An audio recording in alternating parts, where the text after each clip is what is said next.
नाही, त्यांचे जे कोर्टाचा जो निर्णय आहे त्याच्यात अतिरिक्त मुख्य न्यायालयीन दंडाधिकारी नाशिक आरोपी क्रमांक 1 म्हणजेच माणिक कोकाटे स्वतः राजकारणी आणि वकील असूनसुद्धा आणि त्यांना परिणामाची कल्पना असूनही गुन्हा केला आणि कायद्याची अवहेलना केली गेली. गरजू दुर्बल आर्थिक घटकाला दुखवणारे हे कृत्य असून वैयक्तिक लाभापोटी योजनेतील मालमत्ता हडप केली. हे कोर्टाच्या जजमेंटमधलं आहे. Court judgment para number 37 page number 34. हे कोर्ट म्हणत आहे, आम्ही नाही म्हणत आहे.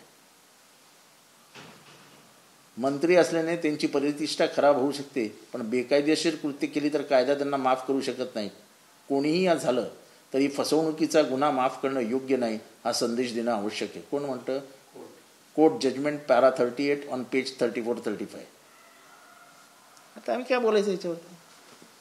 आता सत्यपत्र समोर आलं नाही त्यामुळे आपण कसं बोलणार असं सत्ताधारी म्हणतात. आता हे आमच्याकडे सत्यपत्र त्यांना नाही मिळत ना, त्यांच्याकडे उशिरा जातं ना सगळं आजकाल. आमच्याकडे लवकर येतं, पण आमच्याकडे येऊन काही फायदा पण नाही. आता कोर्टच म्हणतं ना की तुम्ही फसवणूक करता, कसं माफ करायचं तुम्हाला? माफ करायचं असेल तर करावं, काय त्याच्यात? मेजॉरिटी आहे ना आपल्याकडे, माफ करावं. आमचं काय म्हणणं नाही त्याच्यात. विधानसभा अध्यक्षांनी असं म्हटलं की आम्ही कदाचित कारवाई करू, पण कोर्टाचा निकाल आमच्या हाती येऊ. कोर्टाचा निकाल आमच्या हातात येतात, यांच्या हातात येत नाही, जर आश्चर्य. महत्वाचं दुसरं अजून एक, नरेंद्र मोदी आणि शरद पवार हे एकमेकांच्या बाजूला काल बसले होते आणि नरेंद्र मोदींनी त्यांच्यासाठी खुर्ची दिली, पाणी दिलं. तेच म्हणजे खूप चांगल्या प्रकारे दोघांचा व्यवहार दिसून आला. तेच काही दिवसांपूर्वी ज्यावेळी शरद पवार आणि एकनाथ शिंदे एकत्र होते त्यावेळी संजय राऊतांनी वगैरे खूप टीका केली. तर या दोन्ही घटनांकडे तुम्ही कसं बघता? देखा, मी पहिल्यापासून सांगतो, शरद पवार हे व्यक्तिमत्वच वेगळं आहे. वैयक्तिक सूड, द्वेष, कटुता हे त्यांच्या हृदयातच नाही आहे. जिथे वार करायचं तेव्हा ते वार करणं सोडत नाहीत, पण दरवेळेस ते वारही करत नाहीत. आणि संबंध जोपासणं हे मानवी मूल्य जपण्यासारखं आहे ना.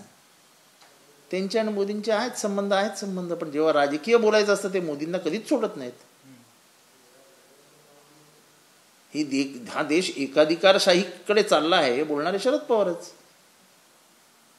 मोदींवरती म्हणजे कठोर शब्द वापरून कायद्याच्या कक्षेत राहून पवार साहेब कायम टीका करतात, पण दोघांची मैत्री आहे.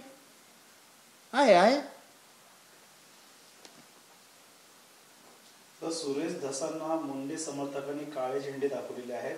धनंजय मुंडेचा राजीनामा द्यावा अशी मागणी धसही करत आहेत. मग सरकार तुमचा असताना राजीनामा का होत नाही असं देखील एक सवाल उचलला गेला. आज काळे झेंडे दाखवले धसांनी. आपलं काय त्यांना काळे झेंडे दाखवतो का पांढरे झेंडे दाखवतो, मला मी काय बोलायचं त्याच्यावर? सर, नितीश राणे म्हणतात महाविकास आघाडीच्या गावांना निधी नाही, बसा बोंबलत. उभाटा महाविकास आघाडीच्या गावाचा टार्गेट केला गेलाय. गाडीत बसून पट्टे घालून घ्या, विषय संपवा असं देखील नितीश राणे म्हणतात. खरं तर ह्याची सगळ्याची उत्तरं म्हणजे लोकशाहीमध्ये विरोधी पक्षांना नेस्तानाबूत करून टाकायचं, त्यांचं पार चिरडून टाकायचं, हे लोकशाहीला न शोभणार आहे. पण इतक्या उघडपणाने बोलतायत ते, आणि त्यांना बोलणारं आणि विचारणारं पण कोणी नाही आहे.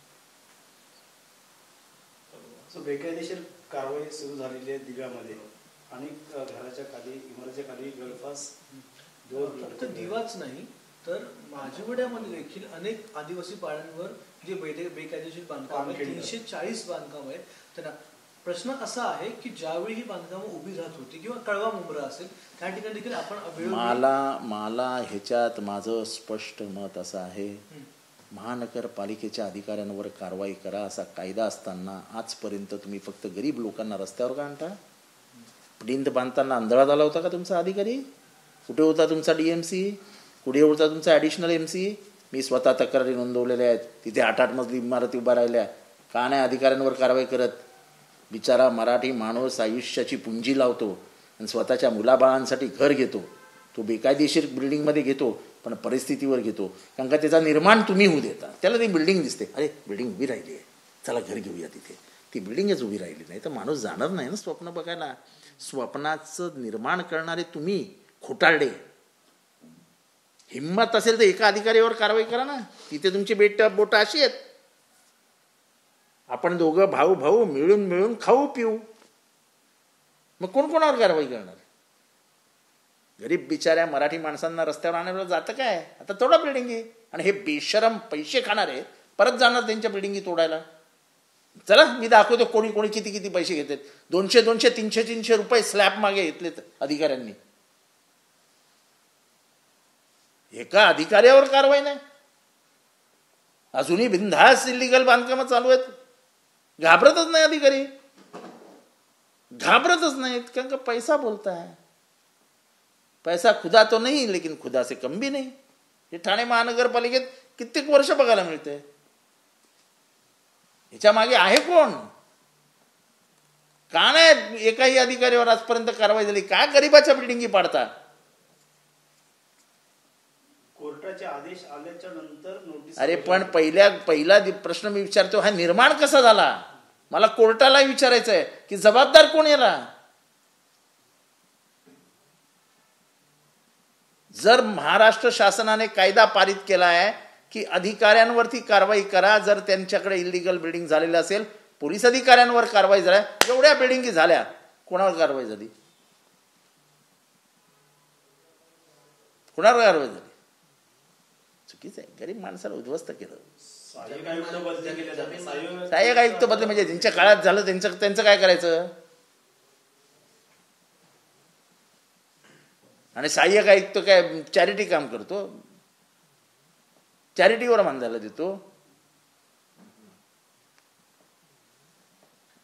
हे आम्ही पहिल्यापासून सांगतो, हे बंद करा, हे इलिगल बंद करा. याच्यात आयुष्य बर्बाद होतील. आज बिचारे म्हणजे विचार करा, उद्या मुलं बाळ बिल्डिंगीत उठणार, रस्त्यावर येणार, जाणार कुठे?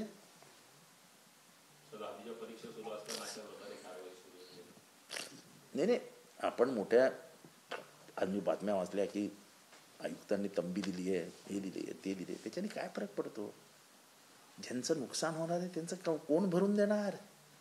शासन देणार. कायदा असताना एकही अधिकारी जात नाही, याचा अर्थ काय? मी वारंवार सांगतोय की पाण्याचा त्रास होतोय. कशामुळे होतोय? कुठलाही माणूस येतो, कनेक्शन काढतो, देऊन टाकतो. आता सुप्रीम कोर्टाने सांगितलंय की पाण्याचं कनेक्शन जर असेल तर त्या अधिकाऱ्यावर कारवाई केला. किती अधिकाऱ्यांवर कारवाया झाल्या?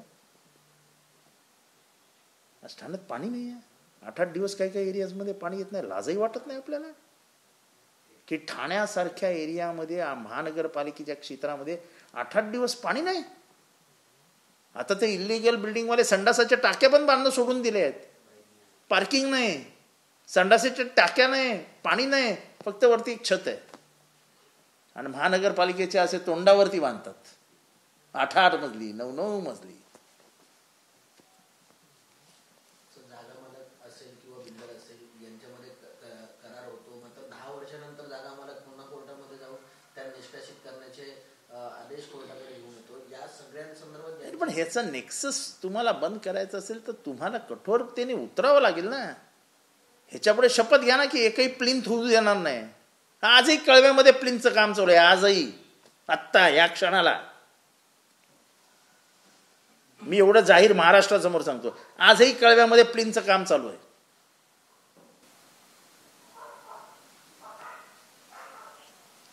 ठाण्यामध्ये गेल्या काही दिवसापासून गणेश नाईक यांचा जनता दरबार भरणार आहे. कुठेतरी आता भाजपचेच आमदार ते देखील जनता दरबार घेणार आहे. थोडे शीतयुद्ध रंगताना दिसत आहेत. शिवसेना म्हणतात की ठाण्यात भाजपचे आमदार संजय केळकर आहे, एकनाथ शिंदे आहे, प्रताप सरनाईक असताना जनता दरबार घेण्याचा का घाट घातला होता? ज्याच्या त्याच्या मानसिकतेचा प्रश्न आहे. त्यांना वाटत असेल जनता दरबार घ्यावा तर त्यांना कोण रोखणार आणि का रोखायचं? लोकांना जर न्याय मिळणार असेल त्या माध्यमातून तर त्यांचं स्वागतच आहे. चुकीचं काय? उगाच कारण नसताना आम्ही कशाला विरोध करू त्यांच्या जनता दरबाराला? कर्नाटक आणि महाराष्ट्राचा जो काही वाद आहे तो पुन्हा एकदा उफाळून पाहायला मिळतोय. कर्नाटकमध्ये एसटी चालक आणि वाहकावरती महाराष्ट्रातल्या एसटी महामंडळाच्या चालक वाहकाला काळं फासण्यात आलेलं आहे. लोकांना वेठीस धरण्याचं काम कर्नाटकमध्ये होताना पाहायला मिळतं. खरं तर मराठी माणसाने ताकदीने बेळगाव प्रश्नाच्या मागे उभं राहायला पाहिजे. बेळगावमधनं संयुक्त महाराष्ट्राची चळवळ सुरू झाली. बेळगाव, निपाणी, कारवार ह्याच्यासह डांग ह्याच्यासह संयुक्त महाराष्ट्र झाला पाहिजे अशी गोष्ट आली. मुंबई सोडून काहीच मिळालं नाही, बाकी सगळे जे आहेत त्या प्रदेशामध्ये. पण जिथे मराठी माणसं 80% 90% होती ती आता 15 आणि 10% यायला लागलीत. भाषेवरती जुलम जबरदस्ती केली जाते, पाठ्यपुस्तकांवरती जुलम जबरदस्ती केली जाते, पाट्यांवरती जुलम जबरदस्ती करतात. आपली मराठी माणसं मारली जात असताना, त्यांचे हाल होत असताना आपण मराठी माणसांनी काही न बोलणं हे बरोबर नाही. आणि मला कौतुक बेळगाववासियांचे एवढं ह्याच्यासाठी वाटतं की मार खाऊन अत्यंत कठीण प्रसंगांना सामोरे जाऊन सुद्धा बेळगावकरांनी कधी महाराष्ट्राची साथ सोडली नाही. ते मनाने आजही, शरीराने भलेही ते कर्नाटकात असतील, पण मनाने आजही बेळगावची मराठी माणसं ही महाराष्ट्रातच आहेत. आणि आम्ही म्हणजे पवारसाहेब तर पहिल्यापासून त्यांच्याबरोबरच आहेत. आणि आम्ही सगळे भले आम्ही काही करू शकत नसलो तरी आम्ही बेळगावच्या मराठी माणसाबरोबर आहोत की त्याच्यावर अन्याय होतो, त्याला न्याय मिळाला पाहिजे.